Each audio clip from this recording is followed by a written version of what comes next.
More companies are against the Activision Blizzard acquisition by Xbox, and we now know how long the Xbox and Bethesda showcase coming up on January 25th is going to be.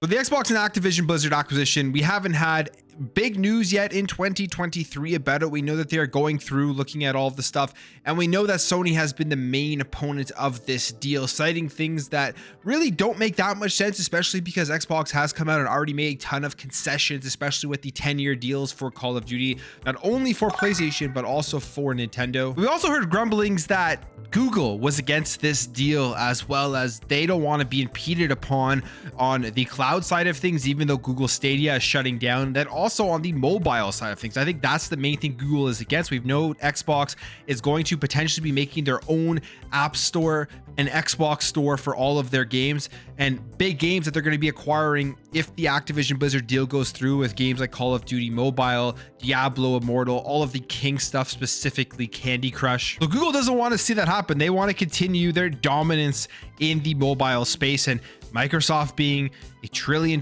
company, has great potential to be able to counter Google and be great competition, especially in the gaming mobile space. But now we have another company that we now know has come out against this deal, and that is Nvidia. Now, this isn't the most surprising thing in the world. Nvidia has GeForce now. Microsoft was against the ARM acquisition that Nvidia was trying to do, the $40 billion acquisition. So this isn't that surprising, but 3 companies so far have been against the Xbox Microsoft acquisition of Activision Blizzard. So we have this article here from Bloomberg going over the complaints and just things that have been said and the companies against this deal. So we have Nvidia, we have Google, and we have Sony, 3 massive companies against the acquisition of Activision Blizzard by Microsoft. And we know the FTC sued to block this deal in December, and they have a scheduled in-house trial for August. We know that the CMA has delayed their decision to April, so there could be a long time before any decision gets made. I think Xbox and Microsoft were relying on the decision of the CMA and the EU to see if they decide to approve this deal, and they'll be able to take that and go to the FTC to come to some sort of agreement without having to go all the way to the trial in August. But right now, with the delay of the CMA, it may end up going all the way to the trial. But Google and Nvidia provided information to the FTC backing one of the key FTC contentions, and they say here that they believe that Microsoft could gain an unfair advantage in the market for cloud, subscription, and mobile gaming. Now, when it comes to subscription and the cloud stuff, coming from Google is pretty comical because they had Google Stadia. They kind of just let it fail.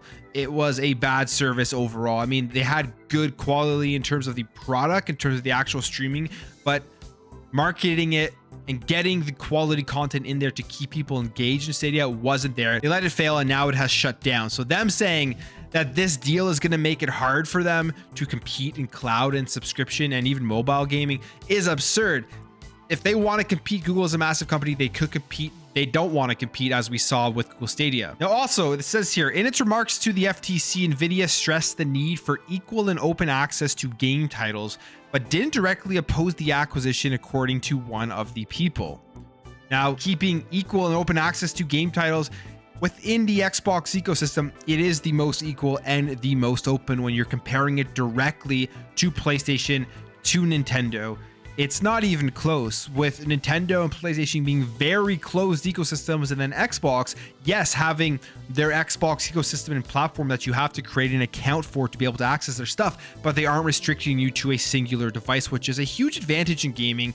It really democratizes gaming for as many people to be able to try and play games as possible, because you don't actually need to go out and purchase a piece of hardware, a $500, a $400 piece of hardware to access amazing games, to access first-party games. You can play these on any device.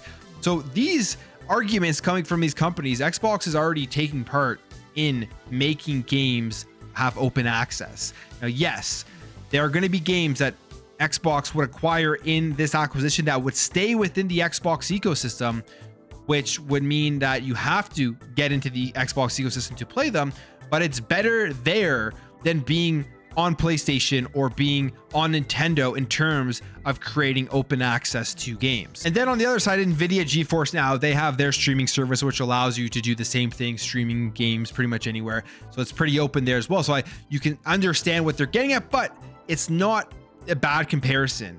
It's not something that you would look at and say that Xbox is doing something that is reducing the access to game titles. The three major companies are against this deal, and we will see what happens. It's all going to come down to it. The FTC wants to do the decision that they are going to make, and if it goes all the way to that trial in August, it will be very interesting to see what comes out of that.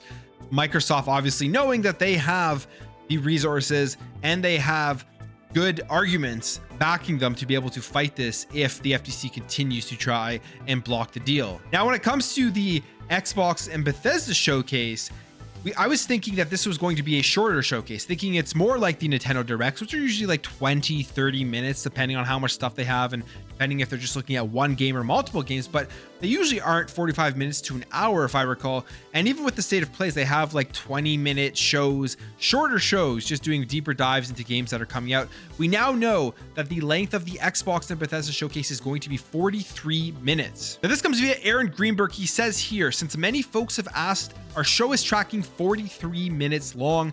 As outlined in the announcement, our goal has been to be as transparent as possible on what dev teams / games to expect to see in the show. It was a longer show, but there are some big games that they are going to be showing off. Redfall, Forza Motorsport, those two are huge. You also have Minecraft Legends, and then you're going to have ESO, which all massive games that I'm sure they have lots of content that they do want to show off, and there will be plenty of gameplay from each and every one of them.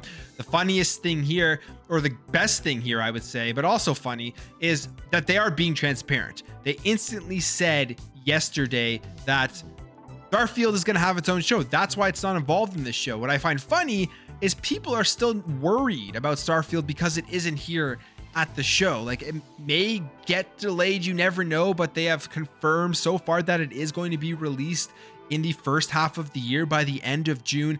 It not being in the show shouldn't be one of the reasons why people are worried about Starfield. To me, it's absurd. They are very transparent. This is a massive game. They're going to have their own show for it.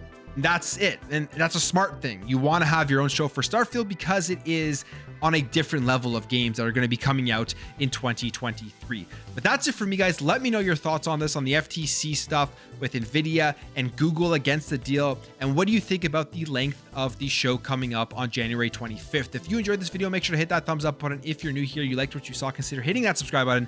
Thank you all for watching. Thank you for your support. And I'll catch you in the next video.